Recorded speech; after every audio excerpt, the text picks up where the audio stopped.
When I served 21 years in the Air Force, and I had 3 children. So during that time, when I retired in 2019, I lost my identity because I was in this institution of the United States Air Force for 21 years, and I tried to assimilate, and as a woman, it was very difficult because in our services, 80% are men and maybe 20% are women. So every room I was in, it was mostly men. And with women, we were spread out. So during those 21 years, I have been physically beaten, I have been sexually assaulted, I have been mocked, humiliated, and it wasn't from the enemy. It was from my own people. It was from my own peers. It was from my leadership. And yet, I took it all in. I didn't complain, fought alongside them. I treated them with respect.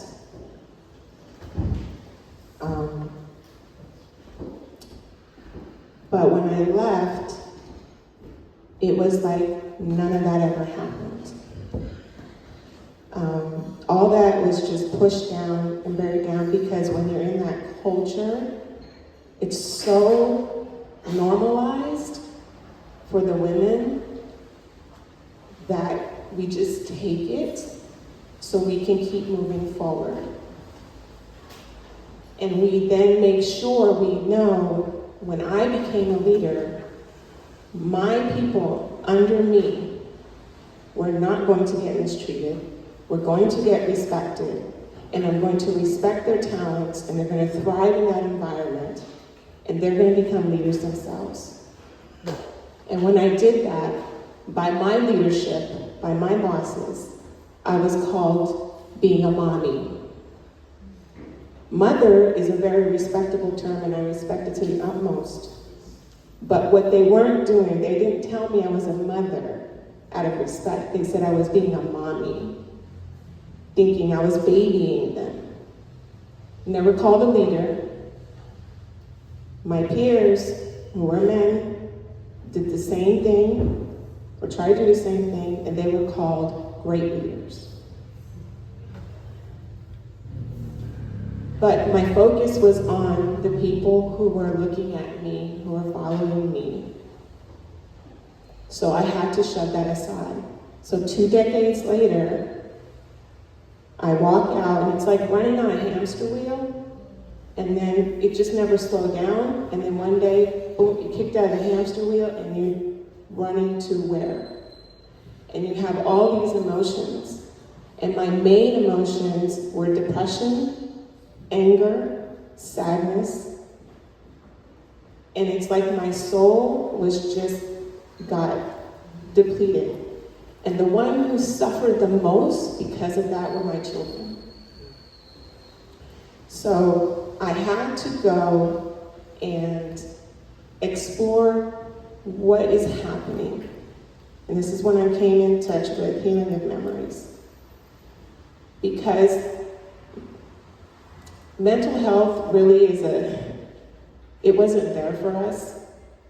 So when I found healing of memories, and they gave that shared, just a room, and it was full of women veterans, and we were in a room and we shared our stories, and there's so much commonality.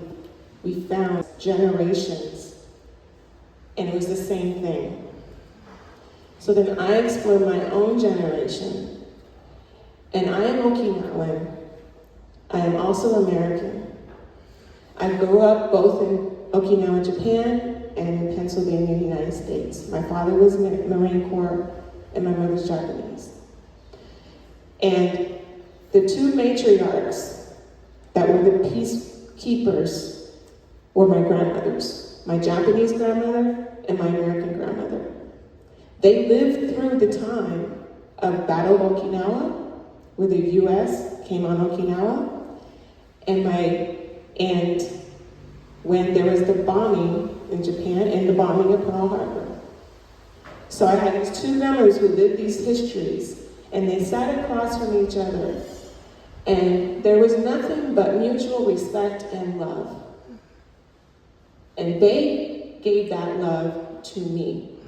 I didn't know where I belonged, because I was rejected from both sides culturally, but from my grandmothers, they embraced both cultures, and they loved me. And that's what saved me. So I had to remember what saved me. Why am I here?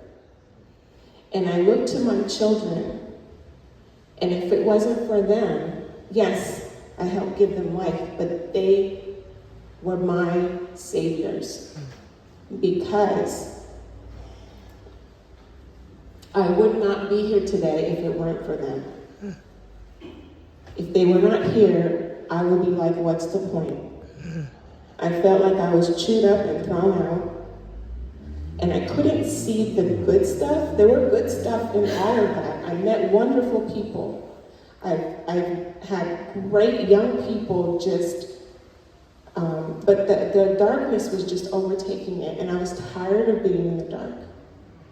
So when I came to Healing of Memories, I told my story, and I didn't know where I was going with it. But when they kept saying, from the head to the heart, don't think about it, just say how you feel, then all that anger and all that sadness came out.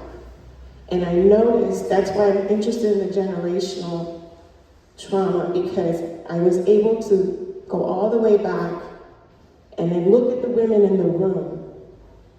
And it's the same, it's different stories, but a same theme.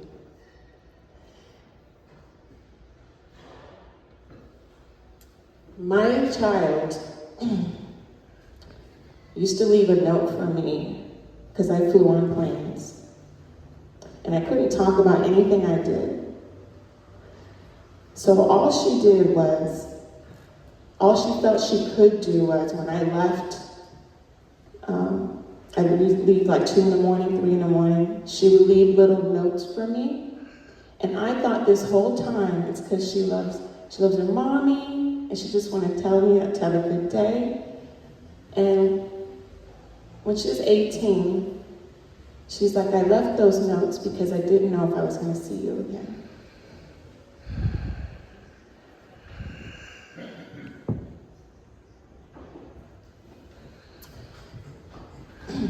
So, this is where the Healing of Memories impacted me, because I didn't talk about what was done to me, and then I got to thinking about what I failed to do. And I failed to keep the war outside my house. My husband is also military. He's also served 23. He's also a combat veteran. And we were so busy trying to hold it together and making sure we did fulfill all the basic needs, but our spirit, and I wasn't present, I was disconnected, because that was my survival. So my children got the short end of the stick. So when I went to Healing the Memories, the biggest motivator was the fact that I have to show up for my children. They are entering adulthood. I do not want them to be ill-equipped to be in this world. And I don't want them to carry the hatred, the anger, none of that. They have been gracious to me, so they deserve me 100%. So I did the work, and I apologized to my children. And I acknowledged that I wasn't perfect. There were many, many mistakes I'd made being their mother.